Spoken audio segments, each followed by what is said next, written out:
भारत में मुसलमानों के ऊपर सरकारी और हिंदूवादी हमले एक्सट्रीम लेवल पर बढ़ चुके हैं और ये बढ़ते रहेंगे, क्योंकि मुसलमान खामोश रहना सीख चुका है, उसे कुछ बोलना ही नहीं है। संविधान का इस्तेमाल करना खुद भारत का मुसलमान नहीं जानता है। हमारे उलमा तक अब खामोश रहना सीख गए हैं और भारत के मुसलमान बेचारे अब करे तो करे क्या, क्योंकि अब हमारे आलिम दीन, हमारे मौलवी जो सीनियर मतलब जो बड़े बड़े लीडर हैं, वो खुद ही उनके जुल्म पर पर्दा डालते हैं और उनके जुल्म करने पर अपनी आंखें बंद कर लेते हैं। आपने बहुत सारे तथाकथित मौलवियों को, बड़े बड़े उलमाओं को सुन लिया होगा राम मंदिर के उद्घाटन पर कि बहुत सारे मौलवी तो वहीं पहुंचे थे और बहुत सारों ने ऑनलाइन ऑफलाइन बैठकर बयान दिया था उनके हक में।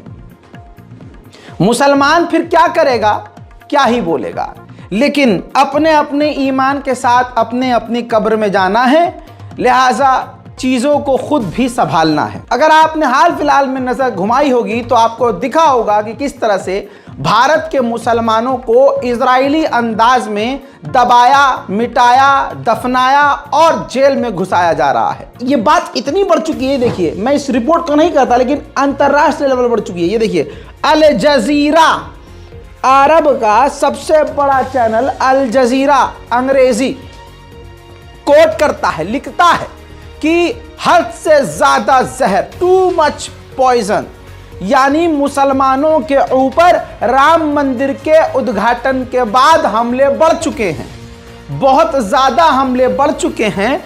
और जो दूसरी कम्युनिटी है, यानी जो मुसलमान हैं और जो दूसरे माइनॉरिटीज हैं, उनको गंदा, लाचार और ऐसा महसूस कराया जा रहा है कि तुम किराए पर हो, तुम यहां के नहीं हो, तुम तो बोझ हो, तुम गंदगी हो। इस तरह से हिंदूवादी संगठन और हिंदू समुदाय के लोग मुसलमानों को निशाने पर लेकर हरकतें कर रहे हैं। सभी नहीं, लेकिन जो नजर आ रहा है वो यही है। तभी तो अंतर्राष्ट्रीय मीडिया इस पर उंगली उठा चुका है। आपको बता दूं कि जहां गणतंत्र दिवस हम मना रहे हैं, रिपब्लिक डे मना रहे हैं, क्यों मनाते हैं? क्योंकि संविधान इस दिन लागू होता है। हमने स्पेशल इस पर कवरेज क्यों नहीं किया? क्योंकि संविधान की ये इज्जत करें तभी तो, इज्जत दोनों तरफ से होनी चाहिए। वो संविधान बदलने की बात कर रहे हैं, हिंदूवादी संगठन संविधान बदलने की बात कर रहे हैं और यहां मुसलमान संविधान को सिरे पर लगाए खड़ा हुआ है। हमेशा मुसलमानों को दबाया जाता रहा है और अब जब से ये राम मंदिर का उद्घाटन हुआ है, अब अल जजीरा से लेकर अंतर्राष्ट्रीय मीडिया रिपोर्ट कह रही है कि मुसलमानों पर हमले, माइनॉरिटीज पर हमले हद से ज्यादा बढ़ चुके हैं। बात रिपब्लिक डे की हुई है ना, तो रिपब्लिक डे पर, गणतंत्र दिवस पर क्या हुआ? ये देखिए, बिहार के छपरा में एक मुस्लिम को पकड़कर बुरी तरह से पीटा गया, जबरदस्ती जय श्री राम के नारे लगवाए गए। आज भगवान श्री राम के मानने वालों की जो असलियत है वो सामने आ रही है, हकीकत है। और हमेशा बोलता हूं कि भगवान श्री राम और हिंदुत्व का सबसे ज्यादा अपमान करने वाला अगर कोई है तो ऐसे ही लोग हैं। ये गणतंत्र दिवस को हुआ है कि जबरदस्ती मुसलमान को पीटकर JSR के नारे लगवाए गए। कबूल करो, इस्लाम कबूल करो, भाई चुप करो अभी। जय श्री राम बोल, जय श्री राम बोल, जय श्री राम बोल, है बोल जय श्री राम बोल रे बहन, जल्दी बोल जय श्री राम बोल, जय श्री राम बोल। पता ना कहाँ कहीं क्यों खो, पता लगाने में टाइम लगी। बहन चलो धर्म में बहन चो उल्टा सीधा लिखा था बहन चो ग्रुप में, स्टोरी लगाते ही बहन चो। बोल जय श्री राम बोल, जल्दी बोल बोल जल्दी बोल। सुनना, हम हिंदू हैं, ठीक बा, हम तो बुझ लिए।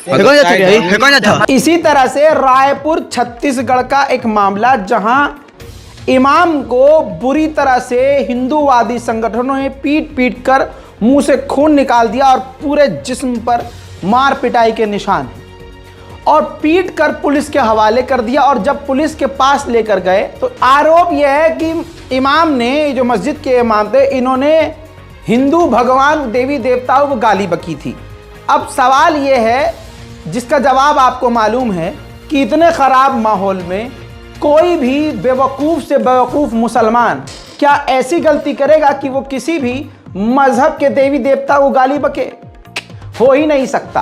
बहरहाल सबूत नहीं है, कोई आधार नहीं है, लेकिन हिंदू संगठनों ने बुरी तरह से छत्तीसगढ़ में रायपुर में इमाम को बुरी तरह से पीटा और पीट पीट कर पुलिस के हवाले किया। पुलिस स्टेशन के बाहर भी उन्होंने आपत्तिजनक गैर संवैधानिक नारे लगाए, जिसमें हिंदू ये चीखते चिंघाड़ते नजर आ रहे हैं कि भारत में अगर रहना होगा जय श्री राम कहना होगा। जिन लोगों ने कानून हाथ में लिया और मौलवी का मुंह फाड़ दिया, उसके खिलाफ कमाल की यही तो बात है कि पुलिस ने, संवैधानिक पुलिस ने कोई भी एफआईआर दर्ज नहीं की, उल्टा मुल्ले के ऊपर यानी मौलवी के ऊपर एफआईआर दर्ज की है। देखिए, जय श्री राम, श्री राम, जय श्री राम, जय श्री राम, जय श्री राम, जय श्री राम, जय श्री राम। हिंदुस्तान में रहना होगा, जय श्री राम कहना होगा, हिंदुस्तान में रहना होगा, जय श्री राम कहना होगा।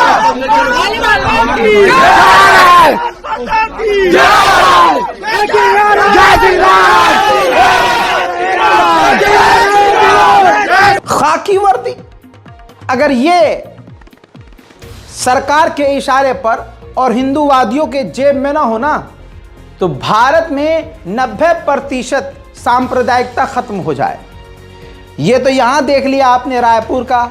आइए महाराष्ट्र का एक मामला आपको दिखाऊं। महाराष्ट्र के यशोधरा नगर पुलिस स्टेशन के इंस्पेक्टर साहब एक पीड़ित मुस्लिम परिवार को ही धमकाते हुए नजर आ रहे हैं।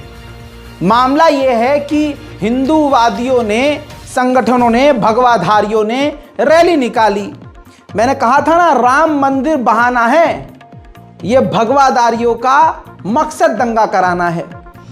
उन्होंने रैलियां निकाली और मुस्लिम बहुल इलाके में घुसकर मुसलमानों के घर में तोड़फोड़ करी, मारपिटाई करी, सामान लूट लिया, सब कुछ किया। और जब पीड़ित परिवार वालों के घर वाले इकट्ठा होके प्रदर्शन करने लगे तो माननीय इंस्पेक्टर साहब उसी मुसलमान को, इस पीड़ित मुसलमान को इस तरह से धमका रहे हैं कि आप अगर वो शब्द सुनेंगे तो आप कहेंगे गुंडे मवाली और देश के सबसे खतरनाक गैंगस्टर्स से भी गंदी लैंग्वेज इनकी है। मुसलमान को न्याय देने के बजाय, उनको यकीन दिलाने के बजाय, उनको पैम्पर करने के बजाय इंस्पेक्टर साहब कह रहे हैं कि मुंह बंद रख वरना ऐसा हाल करूंगा कि तेरी 7 पुश्तें याद रखेंगी और ऐसा घुसूंगा कि जिंदगी भर याद रखेगा। ऐसे खतरनाक बयानात और ऐसी खतरनाक धमकी दी जा रही है। मतलब मुसलमानों को लूटा जा रहा है, मारा जा रहा है, पीटा जा रहा है, काटा जा रहा है, उन्हें जेल में डाला जा रहा है।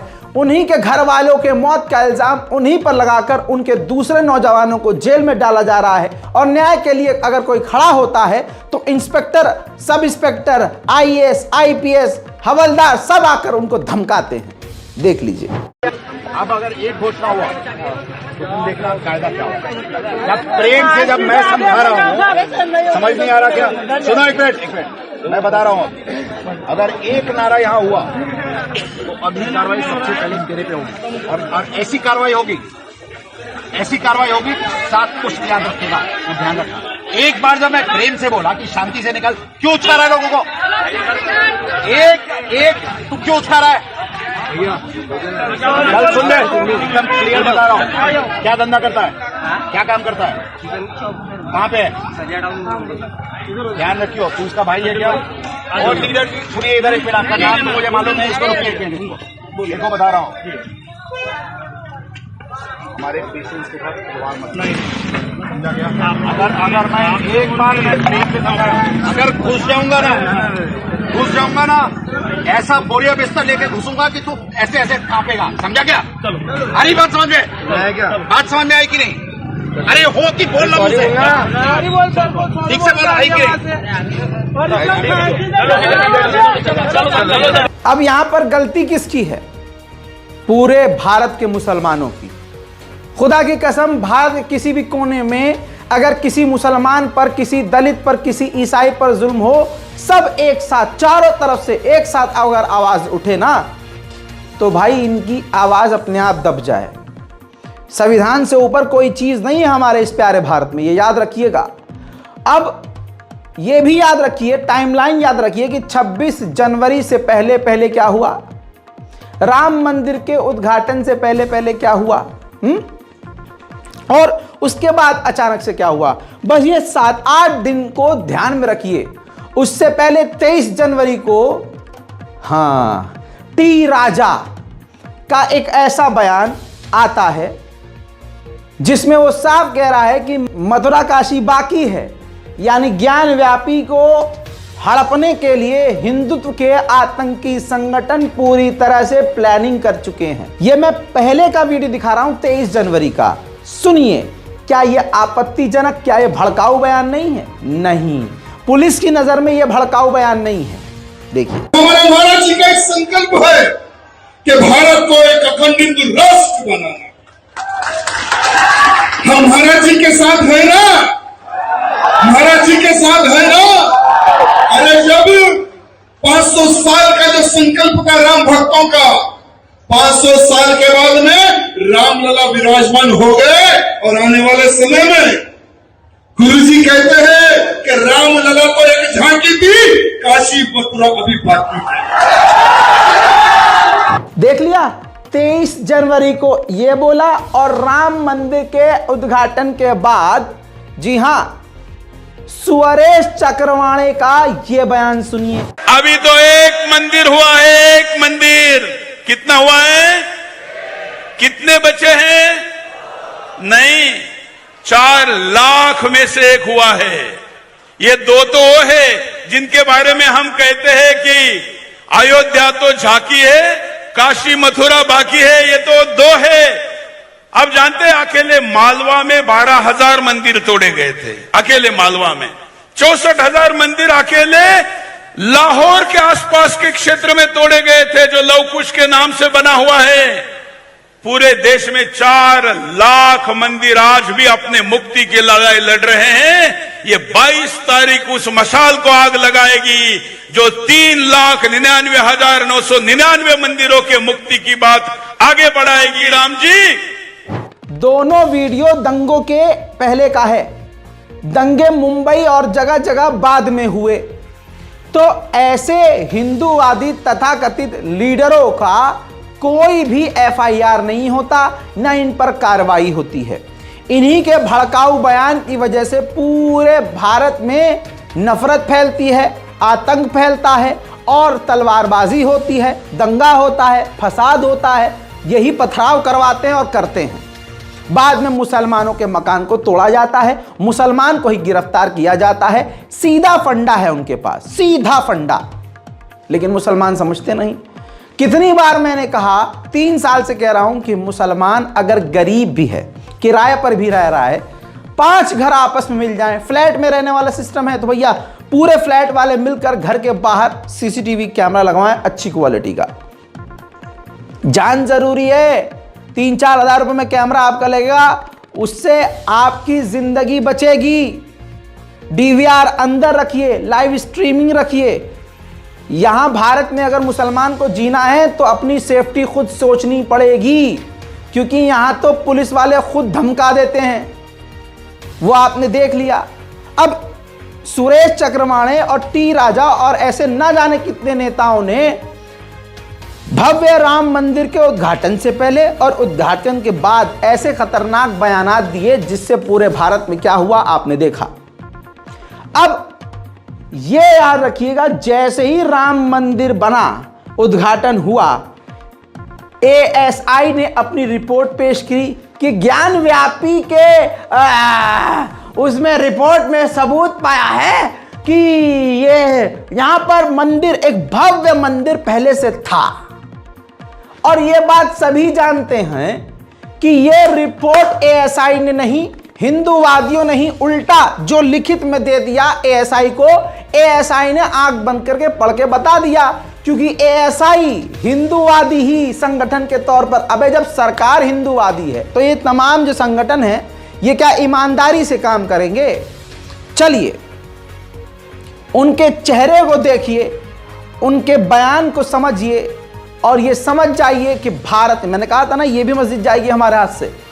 और ये सिर्फ नहीं, आज एक और बड़ी बात कह रहा हूं, भारत की तमाम मस्जिदें, तमाम इमाम बाड़े, तमाम मदरसे मुसलमानों के हाथ से जाएंगे, क्योंकि मुसलमान अपनी चोंच पर ताला लगा के बैठ गया है, वो बोलना ही नहीं चाहता है। एएसआई का जो कंक्लूजन है मैं वो बता रहा हूं। It can be said that, मतलब ये कहा जा सकता है that there existed a large Hindu temple prior to the construction of the existing structure. मतलब अभी जो स्ट्रक्चर है, इस स्ट्रक्चर के पहले एक यहाँ पे लार्ज हिंदू टेम्पल था। ये बात एएसआई कह रही है कि ये बात कही जा सकती है। तो उसमें कुछ प्रमाण मिले हैं हिंदू मंदिरों के? बहुत प्रमाण मिले, तो ये एएसआई का जो कंक्लूजन है वही मानना पड़ेगा। अभी आप मेरी बात सुन लीजिए, सवाल उसके बाद एक बार आइए। Large number, sir, it can be said that there existed a large Hindu temple, large Hindu temple. सुन लिया, ये कोई कोर्ट का फैसला नहीं था, कोर्ट का नहीं, एएसआई का फैसला नहीं था, ये हिंदुत्ववादी संगठनों का फैसला था। सिर्फ बस उसको कोर्ट के पीछे, एएसआई के पीछे रहकर आड़ में बोला। 1992 बाबरी मस्जिद का कांड दोबारा से दोहराया जा रहा है। मुसलमान कह रहे हैं बाबरी जिंदा है, बाबरी हमारे दिल में है। अरे तुम्हारे दिल में कुछ नहीं है, तुम्हारे दिल में ईमान ही नहीं है। ईमान वाले अगर तुम होते तो न बाबरी शहीद होती, न ज्ञानव्यापी पर इस तरह की बातें आती। उनको पता है कि जिस तरह से बाबरी उस वक्त हमने गिरा दी, तो ज्ञानव्यापी और कोई और क्या, संविधान हमारी जेब में, एएसआई हमारी जेब में, हथियार हमारी जेब में, इतनी बड़ी फौज बनाई है वो हमारी जेब में। क्यों? वो आरएसएस वाली पूरी जो फौज बनाई गई है वो चाइना और पाकिस्तान से लड़ने के लिए नहीं, भारत में मुसलमानों के कत्लेआम के लिए बनाई गई है। ये सबको पता है, वो कब काम आएगी?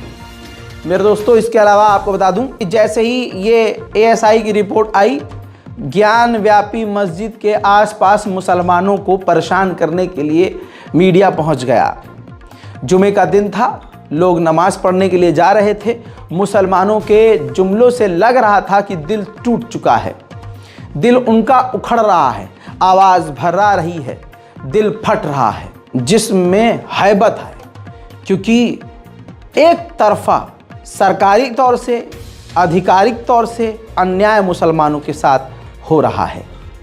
किस तरह से उनको परेशान किया जा रहा है, उनके जवाब से समझ में आ रहा है कि जानबूझकर मीडिया उनके मुंह में माइक डाल रहा है कि ताकि ये उल्टा सीधा कुछ बोलें और इनकी भी दुर्गति हो जाए, ये भी जेल के अंदर चले जाएं।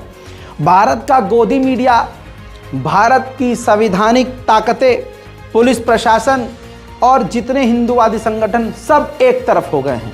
मुसलमान को तन्हा छोड़ दिया गया है, लेकिन खुदा की कसम मुसलमान कभी तन्हा नहीं हो सकता, क्योंकि अल्लाह हमारे साथ है।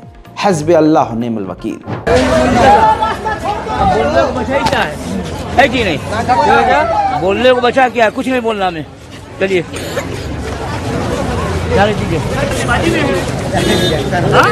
हम तो रोकने वाले होते हैं, लेकिन आप बताइए क्या करें? अरे इतिहास नहीं पता है क्या आप लोग को? आप बता दीजिए। आप नहीं पता है, कम पढ़े लिखे हैं। हाँ, आप बता दीजिए। जाइए जाइए जाइए जाइए चाचा, कोई नहीं बोलेगा भाई, मत परेशान। चलिए चलिए, चलते रहिए भाई, चलते रहिए। हट जाइए, रास्ता दे दीजिए भाई, रास्ता दे दीजिए, रास्ता दे दीजिए, साइड हट जाइए। चलो कुछ बोलेंगे आप? बोलेंगे नहीं। क्या कह रहे हो आप लोग? नाराज बोलेंगे, नाराज क्यों रहा है?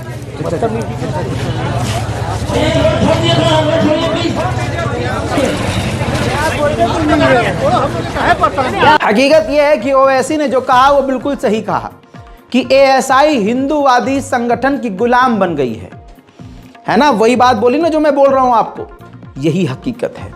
और कमी पता है किसकी है? सिर्फ मुसलमानों की है। मुसलमान लड़के और लड़कियों को देखिए, वो कहां बिजी हैं। लड़कों को देखिए जिम में बिजी हैं, जिम क्लब में बिजी हैं, नाचने गाने में बिजी हैं, दारू पीने में बिजी हैं। आप समझ रहे हो? किसी मुस्लिम युवक से पूछो भाई आज वहाँ पर क्या हुआ है उनको कुछ नहीं पता।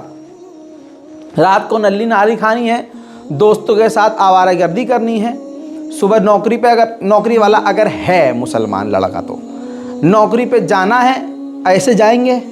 देश में क्या हो रहा है, दुनिया में क्या हो रहा है कुछ नहीं पता, मुसलमानों के साथ क्या हो रहा है कुछ नहीं पता। अपनी गर्लफ्रेंड के साथ मस्ती मारनी है, ओयो जाना है, रील बनानी है, चूतड़ निकाल कर वीडियो बनानी है, और बस वायरल तो होना है लेकिन गंदे कंटेंट के साथ वायरल होना है। फेमस होना है लेकिन गंदे कंटेंट के साथ फेमस होना है। मुसलमान लड़कों का भी यही हाल है, और मुस्लिम लड़कियों का तो पूछो ही मत। उनसे पूछ लो कि बाजी अलीगढ़ में आज क्या हुआ पता है, मुंबई के मीरा रोड पे क्या हुआ पता है, कुछ नहीं पता। उनको तो बस ये देखना है गूगल पे कि पाकिस्तानी सूट सस्ते कहाँ मिल रहे हैं। अब नया फैशन कौन सा आया है, नया शो पाकिस्तान सीरियल कौन सा है, पाकिस्तानी सीरियल कौन सा अच्छा चल रहा है? रील भी देखेंगी तो उसमें भी जो है अपने रिलेशन के अलावा कोई और वाला रील नहीं होगा। ठीक है, उन लड़कियों को कुछ नहीं पता, उनको भी वायरल होना है, उनको भी ट्रेंड में आना है, लेकिन गंदी और फ्रेश वीडियो बनाकर। ये सच्चाई है, ये हमारे घर के अंदर की गंदगी है, और मैं आपको अपने घर का मानता हूं, इसलिए मैं यहां पर खुलकर बोल रहा हूं। अब यही मुसलमान, यही युवा जो आने वाले मुस्लिम समुदाय का भविष्य है, मैं आपके बच्चे, अगर हम सब जाग जाएं, ये चूतड़ हिलाकर वीडियो बनाने वाली लड़कियां, ये जिम में जाकर अपने जिस्म को गुब्बारे की तरह फुलाकर सिर्फ लड़कियों को इम्प्रेस करने के लिए इतनी मेहनत करने वाले मुस्लिम लड़के अगर ईमानदारी से इस लाइन में भी एक्टिव हो जाए कि अपने अपने सोशल मीडिया पर हक बात बोलना शुरू कर दें, लिखना शुरू कर दें, लिख नहीं सकते तो शेयर करना शुरू कर दें, लिख तो सकते हैं ना, लिखे ना ही शुरू कर दें, और वीडियो को, आतंक वीडियो को और हिंदूवादी हमलों के खिलाफ शेयर करना शुरू कर दें कि ये देखो यहाँ ये हो रहा है, इंफॉर्मेशन शेयर करना शुरू कर दें। खुदा की कसम, खुदा की कसम, हमारी आवाज़ दुनिया तक पहुँचेगी। क्योंकि देखिए, उधर एक तरफ हराम है, एक तरफ हलाल है, एक तरफ नाजायज़ है, एक तरफ जायज़ है। सुन रहे हैं आप? उनको पता है कि हम अपने मजहब का इस्तेमाल करते हुए इनके ऊपर जुल्म कर रहे हैं, और हमको पता है कि हमारे ऊपर जुल्म हो रहा है, हम सह रहे हैं, जो कि सरासर नाइंसाफ़ी है। अपने ऊपर हम खुद जुल्म कर रहे हैं, जुल्म सहते हुए। तो एक बात याद रखिए कि हम भले ही मुट्ठी भर हों, लेकिन अगर संविधान के अंतर्गत रहते हुए हम अगर सिर्फ सोशल मीडिया का इस्तेमाल करके लिखना और बोलना शुरू कर देना, तो अल्लाह हमारे साथ है। हम उनकी आवाज़ अगर 10 गुना जाएगी तो हमारी आवाज़ को अल्लाह 100 गुना आगे पहुंचाएगा। अच्छा, परवरदिगार भी हमारी मदद कैसे करे जब हम अपनी मदद के लिए हाथ पैर नहीं मार रहे? अब हम डूब रहे हैं समंदर में, क्या अल्लाह मदद करेगा? अल्लाह मदद करेगा। सामने से एक नाव तैरती हुई जा रही है, नहीं नाव पे नहीं चढ़ेंगे भाई, अल्लाह मदद करेगा। एक बड़ा सा बांस समुद्र में तैरता हुआ जा रहा है, बिल्कुल हमारे पास से, हम डूब रहे हैं, ओहो नहीं हम बांस पे नहीं चढ़ेंगे भाई, हमें तो अल्लाह से मदद चाहिए। बगल वाले घर से किसी ने रस्सी फेंकी, ओ भाई रस्सी पकड़ लो, उम्र खींचे ना, हमें तो अल्लाह से मदद चाहिए, अल्लाह से। ऐसा नहीं होता। ये रस्सी फेंकने वाला भी अल्लाह की मदद, वो सामने से आपकी जो नाव गुजरी, वो जो एक फट्टा लकड़ा गुजरा जिस पर आप चढ़ के अपनी जान बचा सकते थे, वो भी अल्लाह की मदद। समझने वाले के लिए इशारा काफ़ी है, लेकिन समझना ही नहीं है। अभी ये ज्ञान व्यापी हमारी मस्जिद जाने वाली है हमारे हाथ से, मथुरा काशी वो तो कहते ही हैं, और सुरेश चक्रवाणे ने कह दिया है कि 4 लाख मस्जिदें हमें पूरी हड़पनी है। आपको मालूम है ना, खुल्लम ऐलान कर दिया गया है एकदम। उसके बाद भी अगर मुसलमान जाग नहीं रहा है, मुस्लिम लड़के लड़कियां, मुस्लिम युवा पूरी तरह से बेहोश हैं, सिर्फ उनको लव, सेक्स और एंटरटेनमेंट चाहिए, तो फिर हम क्या होगा फिर हमारी कौम का? भाई ये तो अल्लाह का अजाब बनकर हम पर नाजिल हो रहा है मेरे दोस्तों। लेकिन क्या आपको मालूम है, इस बात का दावा भी बड़े बड़े कोर्ट के वकील, सुप्रीम कोर्ट के वकील तक करते हैं कि ये फैसला जो हुआ है राम मंदिर पर, बाबरी मस्जिद पर, यह फैसला खरीदा गया था, यह फैसला खरीदा गया था। तो जब उस वक्त ऐसा खेल खेल दिया बीजेपी ने, तो आज तो पूरी सत्ता में है, पूरी पावर में है बीजेपी। फिर तो ज्ञान व्यापी क्या भाई साहब, पूरे भारत। ये दिल्ली की जामा मस्जिद पर भी गंदी नजर है, आपको मालूम है। ताजमहल भी देख लीजिएगा, इनके ही हाथ में जाएगा। मतलब वो तो खैर मस्जिद नहीं है, लेकिन कह रहा हूं मुस्लिम प्रॉपर्टीज, मुस्लिम की ज़मीनें, मुसलमानों के जो विरासतें हैं वो सब घसीटी जाएंगी अपनी तरफ, याद रखिएगा। और ये कोर्ट के थ्रू होगा। एक पुराना वीडियो है, सुप्रीम कोर्ट के बड़े सीनियर वकील हैं, भाजपा की हमेशा से वो पोल खोलते आए हैं, और ये दूसरे चैनल पर पोस्टेड है, वीडियो पुराना है लेकिन खंगाल के आपके लिए निकाला है ताकि आपको पता चले सच्चाई क्या है और आगे अब क्या क्या होने वाला है। और एएसआई की रिपोर्ट सच्ची है या झूठी, आप इस बात से अंदाजा लगा लेंगे जो ये वकील साहब कह रहे हैं।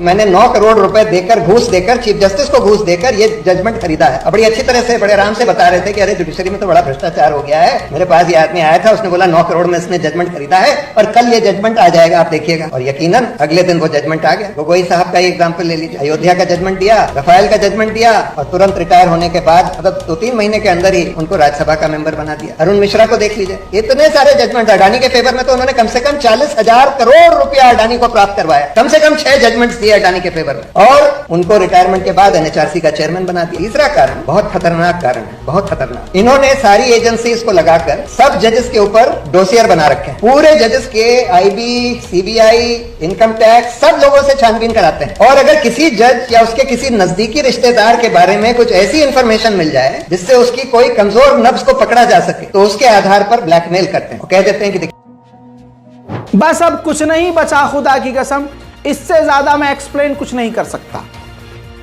नहीं कर सकता भाई। सारी बातें सामने आ गई हैं खुलकर, तो अब मुसलमानों को समझना चाहिए, जागना चाहिए। मेरे दोस्तों, पूरी दुनिया में सबसे ज्यादा मिस इंफॉर्मेशन, गलत इंफॉर्मेशन सिर्फ भारत में शेयर की जाती है, जिसकी वजह से भारत, जी हां, इंटरनेशनल सोर्स लगा रहा हूं, ये ग्राफ खुद देख लीजिए, आपकी स्क्रीन पर है, जहां पर सबसे ज्यादा गलत इंफॉर्मेशन फैलाई जाती है, जिसकी वजह से बड़ा खतरा पैदा हो जाता है, सिर्फ भारत है पहले नंबर पर। वर्ल्ड इकोनॉमिक फोरम की रिपोर्ट है 2023 की, जी हां, जहां पर यह क्लियर बात बोली जा रही है और भारत को मार्क किया गया है, भारत पहले नंबर पर है, जो रेड मार्क में आपको नजर आ रहा है, कि भारत के अंदर सबसे झूठी खबरें, सबसे फेक खबरें, मिस इंफॉर्मेशन फैलाई जाती हैं। और आप जानते हैं कि मुसलमानों के खिलाफ कितनी मिस इंफॉर्मेशन फैलाई जाती है।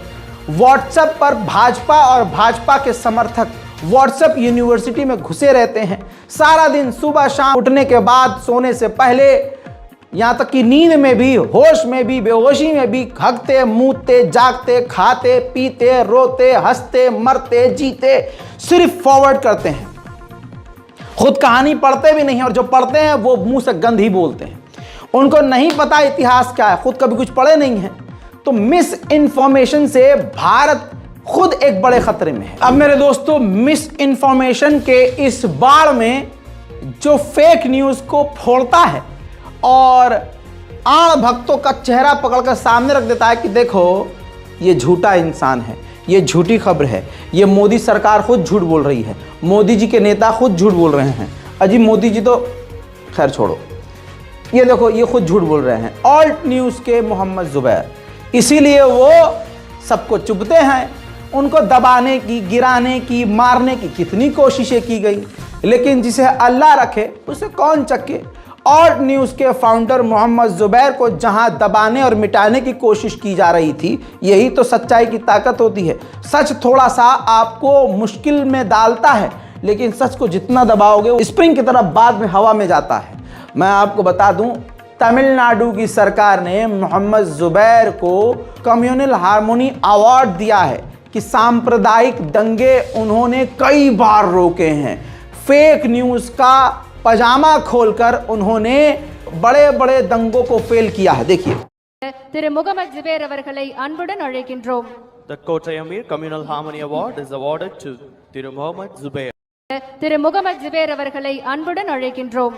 The Kottayamir Communal Harmony Award is awarded to Thiru Muhammad Zubair. बहरहाल मस्जिदों पर हमले हो रहे हैं, मुसलमानों को मारा पीटा जा रहा है, मॉब लिंचिंग बढ़ चुकी है, बाबरी मस्जिद शहीद करके वहां राम मंदिर बनाया गया है, लेकिन अब हमारे उलमा भी दोगली बातें कर रहे हैं। ऐसे में साफ और सीधी बात अरशद मदनी ने करी है और कहा है कि बाबरी मस्जिद वहीं थी, बाबरी मस्जिद वही है और वो बाबरी मस्जिद ही रहेगी, चाहे कोई भी आकर कुछ भी कर जाए। बहुत साफ सी बात है। आपका क्या मानना है नीचे कमेंट में जरूर लिखिएगा। बात बाबरी की है। हकीकत यह है कि सामना करना जरूरी है।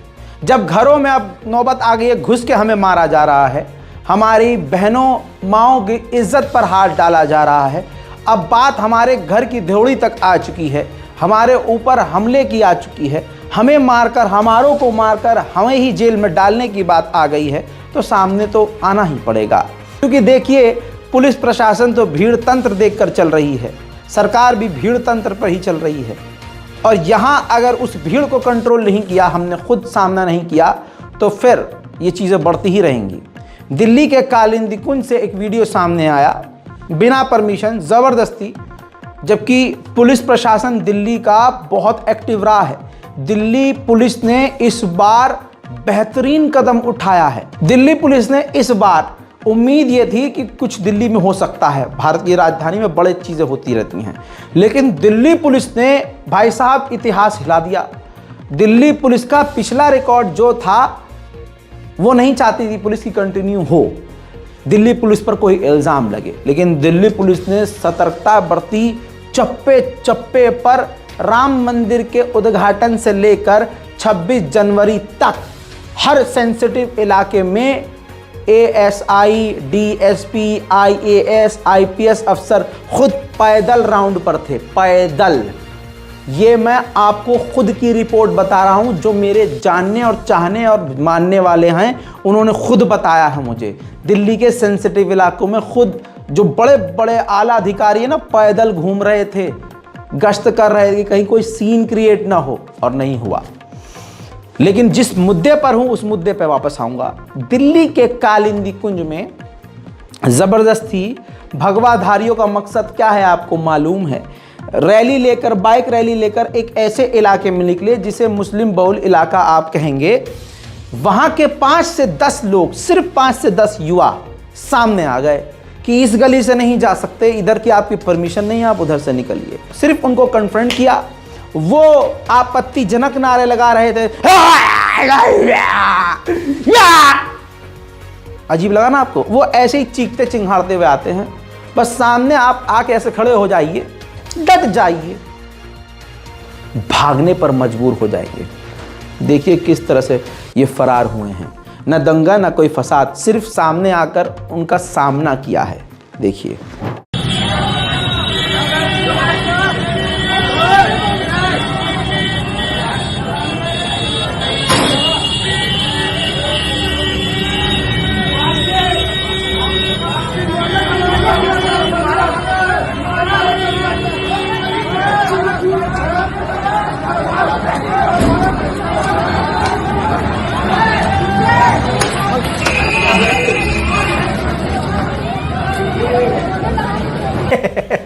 दस सेकंड में फरार।